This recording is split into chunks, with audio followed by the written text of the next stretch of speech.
जंगल रे बाघर परिवार माने रहउथांती। ता परिवार रे थांती तार दुई छुआ और तार बाघुणी। 4 जन को नहीं तार परिवार थाए।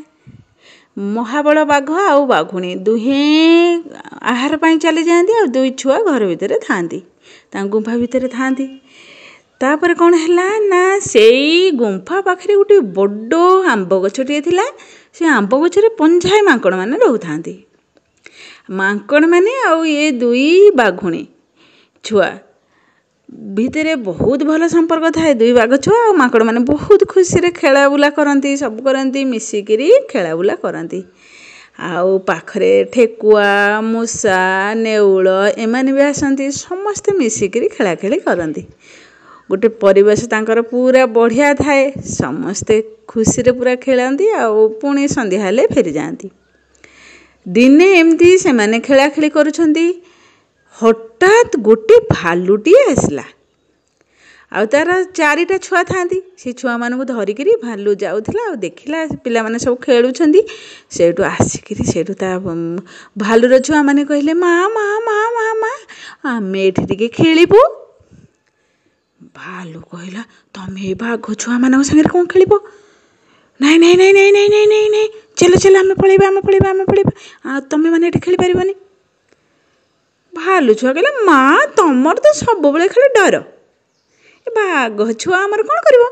से बा हमर सांग ही जिबे ना आमे तांग संगे खेलिले। देखो मांकड़ माने अछंती नेउल अछंती ठेकुआ अछंती मूषा अछंती आमे भी तांग संगे खेलिबो गोटे मजा हबो। भालू कहला हौ ताले तमे एठी खेलु था मु ताले शिकार पई जाउची। तापर भालूर 4टा जाक छुआ भी आसिक खेलिले पंझाई पूरा हो गले। बहुत मजा हला तांको। बहुत सुंदर भाव खेला बुला करथांती। सेठू खेला खेली करू करू मांकड़ पंझाटा सेठू कहले आउ कौन सांग एठी खेली खेली थकी गलेनी चलो टिके जंगल आड़े बुली आसीबा सबू बुलिकी देखा देखी करबा और आसीबा।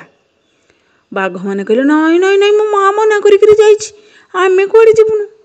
ठेकुआ छुआ मैंने कहले नाई नाई नाई नाई आमे बहुत छोट आमको किए खाईदेव आमे जीवुनु। नेउल मैंने कहले तमर तो खाली डर चलो चलो चलो आमे मैंने अच्छु तमर एत भय कर कौन अच्छी डर भी एमती घर भितर रोथब चलो जंगल बुलिबा मजा करवा खेला बुला करवा आहरी नुआ नुआ जिनस देखा भल भल जिनस खाइबा चलो चलो चलो बहुत मजा हम। मांकड़ मैंने तो पूरा डेली कहले चलो चलो चलो। भालू छुआ मैंने कहले हाँ मोर जे आमे सब नुआ सांग होइचे चलो चलो बुली जावा मजा मस्त पूरा बुलिकी आसवा। आउ बाघ छुआ से समस्ते मिसिकी से राजी है समस्ते मिसिकी पंझाटा सारा जंगल बुली बाहर blue blue blue blue blue से जंगल छाड़ी आर जंगल को पलैले जाइकिरी बुलु थांती मजा करुथांती। मांकड़ माने पूरा समस्ते मिसिकी पूरा जाउछांती। अन्य जंगल रे सेठू पशुपक्षी माने सब देखिले कहले ये पंझाटा सारा कोठू आसिले एते कुनु कुनु छोट छोट होइचंती कुआडे पळेई आसिले कोन ए कोन समधे मिसिमासी खेलुछंती बाघ भालू ठेकुआ मूषा नेउल मांकड़ ये कोन समधे मिसिकी खेलुछंती। तापर सेठू कोन हला गोटे बड़ हाथीटे ता छुआ मानक सहित जाउथला। हाथी सेठू अटकई देला समस्ते की तमे माने कुआडे जाउछ तमे माने तो आम जंगलर नुह एठिके कहीं आसीच। सेठू हाथीर छुआ माने कहले माँ एमाने केते सुंदर होइछंती केते मजा कर खेलुछंती आमे भी तांग सहित खेलिबू। हाथी कहला नाई नाई नाई नाई नाई सिंह राजा बहुत विरक्त हेबे से अन्य जंगल आसीछंती आ तांको सहित खेलिबा दरकार नहीं चलो चलो चलो घर को चलो मो सहित। हाथी छुआ मैंने कहले माँ तमें ना टिके सांग करई दउन खाली तम पछे पछे आमे धाउथबू केते सुंदर सांग माने सब आछंती तांको सहित आमे टिके खेलिबू मजा करिबू दया करी हमहु टिके छाड़ी दियो ना। हेड मांकड़ कहला हाथी अंकल हाथी आंटी आउ तमें छाड़ी दियो। सेठू भालू माने कहले हाथी आंटी तमें छाड़ी दियो ना छुआ आम संगे से खेलिबे मजा करिवे।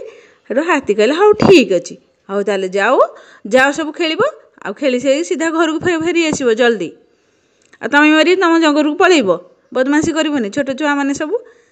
तापर हाथी पलैला एमाने सब मिसिकी पूरा गोटे ग्रुप होकर जाऊँ ହଠାତ୍ ଦେଖିଲେ ପୁରା ଗୋଟେ ବେଲ ଗଛରେ ଥିଲା ବହୁତ ଗୁଡ଼ିଏ ବେଲ ପୁରା ପଡ଼ିକିରି ପୁରା ଜୋରରେ ଶବ୍ଦ ହେଉଥାଏ, ଜୋରରେ ଶବ୍ଦ ହେଉଥାଏ, ଶବ୍ଦ ହେଉଥାଏ। ଇଏ ପଞ୍ଝାଟା ସାରା ଯେହେତୁ ଛୋଟ ପିଲା କିଛି ଜାଣିନାହାନ୍ତି। ତାପରେ ସେଠି ଗୋଟେ ବଦମାସି ବିଲୁଆଟିଏ ଥିଲା। ସେଇଠୁ ବିଲୁଆଟେ ସେ ବେଲର ଶବ୍ଦ ଶୁଣି କହିଲା, ହେ ଭଗବାନ, ହେ ଭଗବାନ, ମୁଁ କ'ଣ କରିବି, ଏ ପୃଥିବୀ ନା ଦି ଫାଳ ହେଇକିରି ଫାଟିଯିବ। ହେ ଭଗବାନ, ହେ ଭଗବାନ, ପୃଥିବୀ ଦି ଫାଳ ହେଇ ଫାଟିଯିବ। ସେଇଠୁ ସେ ଯେଉଁ ପଞ୍ଝାଟା ସାରା ସବୁ ଛୋଟମାନେ ଆସୁଥିଲେ କହିଲେ, କ'ଣ ହେଲା, ପୃଥିବୀ ଫାଟିଯିବ କ'ଣ? ବିଲୁଆ କହୁଛି, ହଁ ପରା, ତୁମେ ଦେଖିଲନି କେତେ ଜୋର ଆବାଜ ହେଉଛି, କେତେ ଜୋର ଶବ୍ଦ। ହେ ଭଗବାନ, ଏବେ ପୃଥିବୀ ଦି ଫାଳ ହେଇ ଫାଟିଗଲେ ତମେ ମାନେ ସବୁ କ'ଣ କରିବ? ସେ ପୃଥିବୀ ଦି ଫାଳ ହେଇଯିବ, ତମେ ତା ଭିତରେ ଗଳି ପଡ଼ିବ। ଆଉ ତ ତମେ ନଥିବ, ତମ ବାପା ମାନେ ତମକୁ କେଉଁଠୁ ଆଣିବେ? ତମେ ସବୁ ମରିଯିବ। ସେଇଠୁ ହାତୀ ଛୁଆମାନେ କହିଲେ, ତମେ ଏଇ ମାଙ୍କଡ଼ କଥା, ଏ ବିଲୁଆ କଥା ଶୁଣନି। ମାଙ୍କଡ଼ ଭାଇମାନେ, ତମେ ବିଲୁଆ କଥା ବିଲକୁଲ ଶୁଣନି। ଅନ୍ୟ ଭାଇ ଭଉଣୀମାନେ, ତମେ ବିଲକୁଲ ବିଲୁଆ କଥା ଶୁଣନି, ବିଲୁଆ ବହୁତ ଦୁଷ୍ଟ। ସେଇଠୁ ମାଙ୍କଡ଼ମାନେ କହିଲେ, ନାଇଁ, ଏ ବିଲୁଆ ସତ କହୁଛି, ବିଲୁଆ ବଡ଼ ଚତୁର, ଇଏ ଠିକ୍ କଥା କହୁଛି, ମିଛ କଥା କାହିଁ ଆମକୁ କହିବ? ଆମେ ତାଙ୍କର କ'ଣ କଲୁ? ଆମେ ତ ଅନ୍ୟ ଜଙ୍ଗଲରୁ ଆସିଛୁ ନା, ସେ ଆମକୁ ଏମିତି କ'ଣ କହିଲେ? ତାହେଲେ ବୋଧେ ପୃଥିବୀ ଦି ଫାଳ ହେଇ ଫାଟିଯିବ, ଏମିତି କ'ଣ ଶବ୍ଦ ହେଉଛି? ସେଇଠୁ ତମେ ଧାଇଁ ଚାଲ। ସମସ୍ତେ ସେଇଠୁ ତରତର ହେଇକିରି ମାଙ୍କଡ଼ମାନଙ୍କ ପଛେ ସମସ୍ତେ ଧାଇଁଲେ ଆଉ ଜୋରରେ ଯାଉଥାନ୍ତି।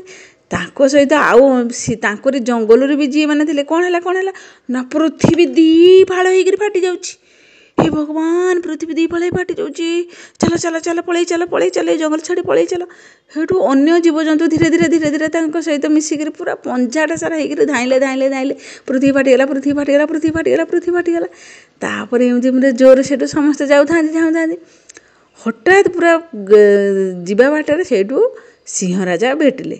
ସେଇ ଜଙ୍ଗଲରେ ସିଂହ ରାଜା ଭେଟିଲେ, କହିଲେ, କ'ଣ ହେଲା, ରୁହ। ସେଇଠୁ ମାଙ୍କଡ଼ମାନେ କହିଲେ, ପୃଥିବୀ ଦି ଫାଳ ହେଇ ଫାଟି ଯାଉଛି, ସେଥିଲାଗି ଆମେ ସମସ୍ତେ ଧାଉଁଛୁ। ନା ପୃଥିବୀ ଦି ଫାଳ ହେଇ ଫାଟିଗଲା, ତମକୁ କିଏ କହିଲା? ନା ସେଇଠୁ ହାତୀ ଛୁଆମାନେ କହିଲେ, ଏଇ ଦୁଷ୍ଟ ବିଲୁଆ ପୁରା କହିଦେଇଛି, ସେମାନେ ସେଥିପାଇଁ ଏମାନେ ସବୁ ଧାଉଁଛନ୍ତି, ଆମେ ବି ତାଙ୍କ ସହିତ ଧାଉଁଛୁ। ସିଂହ ରାଜା କହିଲେ, ତମେ ବିଲୁଆର ବଦମାସି ଜାଣିନ? ବିଲୁଆ କଥା ଶୁଣିକିରି ଧାଉଁଛ ସବୁ, ଚୁପଚାପ ରୁହ ସବୁ ଏଠି।